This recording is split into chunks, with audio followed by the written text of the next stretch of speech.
Sorry, எல்லாரும் எப்படி இருக்கீங்க? சாரி, கொஞ்சம் லேட் ஆயிடுச்சு.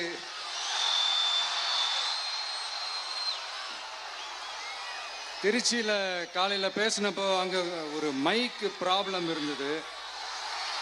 அதனால அங்க பேசினதுல ஒரு சில விஷயங்களை இங்க நான் திரும்ப ரிப்பீட் பண்றேன்.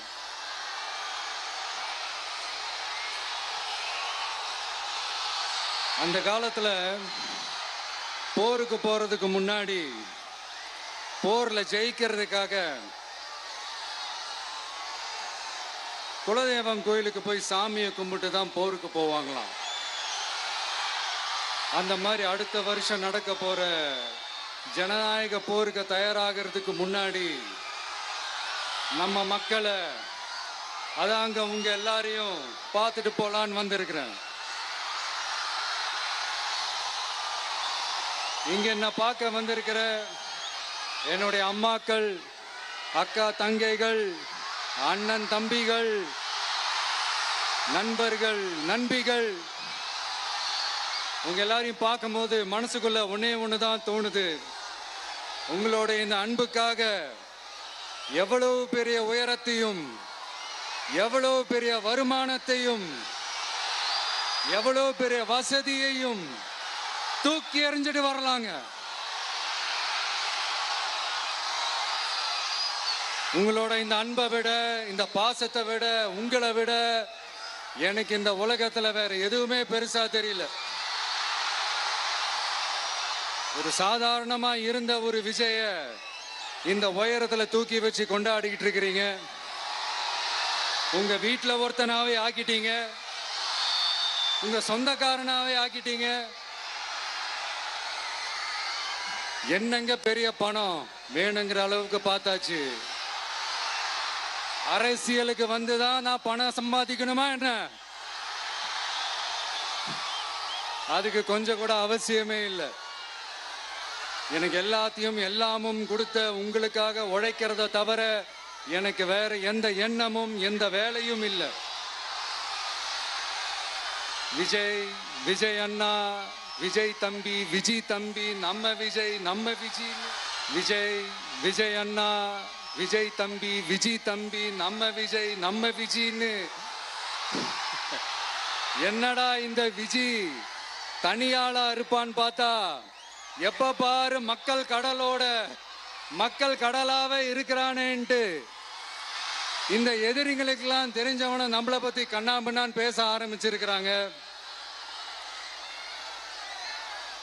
அதாவது நான் மரியாதையா பேசினா கூட அதை தவறா எடுத்துக்கிறாங்கன்னா பாத்துக்கங்களேன். அதனால யார் என்ன சொன்னாலும் அறிஞர் அண்ணா அவர்கள் சொன்ன அந்த பஞ்சு தான், வாழ்க வசவாளர்கள் அப்படின்னு சொல்லிட்டு போயிட்டே இருக்க வேண்டியதுதான். நான் மதுரை மாநாட்டில் உங்க எல்லாரையும் நேர்ல சந்திக்க வரேன்னு சொல்லியிருந்தேன்.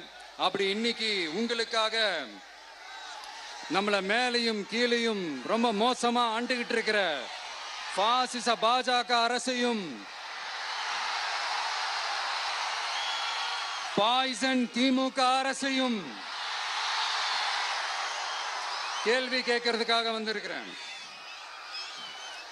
இந்த பாஜக அரசு நம்மள கொஞ்ச நெஞ்ச கொடுமையாங்க செய்து பீகார்ல 65 லட்சம் வாக்காளர்கள் ஓட்டர் லிஸ்ட்லயே காணோமா. இது என்ன பெரிய விஷயம்? இதை தாண்டி இன்னொரு விஷயம் இருக்கு. இந்த எதிரி கட்சிகள்லாம் ரொம்ப சிம்பிளா சொல்ற மாதிரி சொல்லணும்னா ஓட்டு திருட்டு. வீட்டு நம்பர் 0ன்னு போட்டெல்லாம் ஓட்டர் ஐடி கார்டு கொடுத்துருக்காங்கன்னா பாத்துக்காங்களேன். எவ்வளவு பெரிய ஒரு மோசமான வேலைகள்லாம் அவங்க செய்யறாங்கன்னு பாத்துக்கங்க. அடுத்து ஒன் நேஷன் ஒன் எலெக்ஷன், ஒரே நாடு ஒரே தேர்தல் 2029ல இவங்களோட ஆட்சி காலம் முடிய போகுதுன்றது எல்லாருக்குமே தெரிஞ்ச ஒரு விஷயம்தான். அதனால இந்த மாநில அரசுகள் எல்லாத்தையும் கலைச்சிட்டு எல்லாருக்கும் ஒட்டு மொத்தமா ஒரே நேரத்தில் தேர்தல் வைக்கிற ஒரு ஐடியா. அப்பதானே ஒரே நேரத்தில் இந்த தில்லு முள்ளு வேலைகள்லாம் ஈஸியா செய்ய முடியும். இதுக்கு பேர் என்னங்க? ஜனநாயக படுகொலை தானே. அடுத்து டீலிமிட்டேஷன், பார்லிமெண்ட் தொகுதிகள் மறுசீராய்வு, நம்ம சவுத் இந்தியாவை விட நார்த் இந்தியாவுக்கு அதிகமான பார்லிமெண்ட் தொகுதிகள் கிடைக்கிற மாதிரி ஒரு மோசடி வேலையை ஒன்று செஞ்சுக்கிட்டு இருக்கிறாங்க. இதைத்தான் டிவிகே முதலையே எதிர்த்தோம், இப்பவும் எதிர்க்கிறோம், இனிமேலும் எதிர்ப்போம். அதனால் இந்த SIR, one nation one election, delimitation, இதெல்லாம் எதிர்கட்சிகளை அழிக்கிறதுக்காக ரொம்ப ரொம்ப முக்கியமா நம்ம சவுத் இந்தியாவோட அந்த பவரை குறைக்கிறதுக்காக செய்யப்படுற ஒரு மோசடி வேலைகள். இது ஒட்டுமொத்த இந்தியாவுக்கும் பாஜக அரசு செய்யற ஒரு துரோகம். சரி, பாஜக அரசு தான் நமக்கு துரோகம் செய்யறாங்கன்னு பார்த்தா இங்க திமுக அரசு நம்மள நம்ப வச்சு ஏமாத்திக்கிட்டு இருக்கிறாங்க.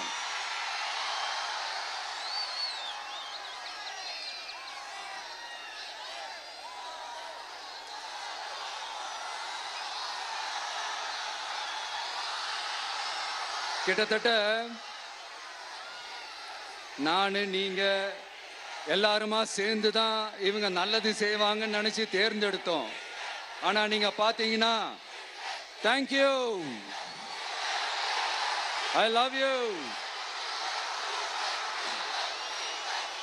Thank you thank you thank you.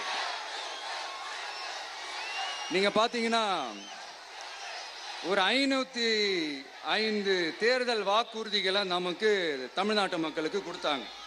அதுல எத்தனை வாக்குறுதிகளை இந்த திமுக கவர்மெண்ட் நிறைவேற்றிருக்கு?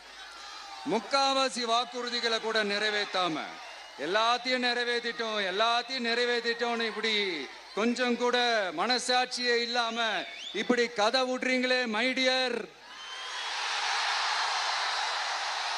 வேணாம் வேணாம் வேணாம் வேணாம். உங்களுக்கு தான் ஆசையா பாசமா கூப்பிட்டா பிடிக்க மாட்டேங்குது. இப்படி கதை விடுறீங்களே மை டியர் சிஎம் சார்.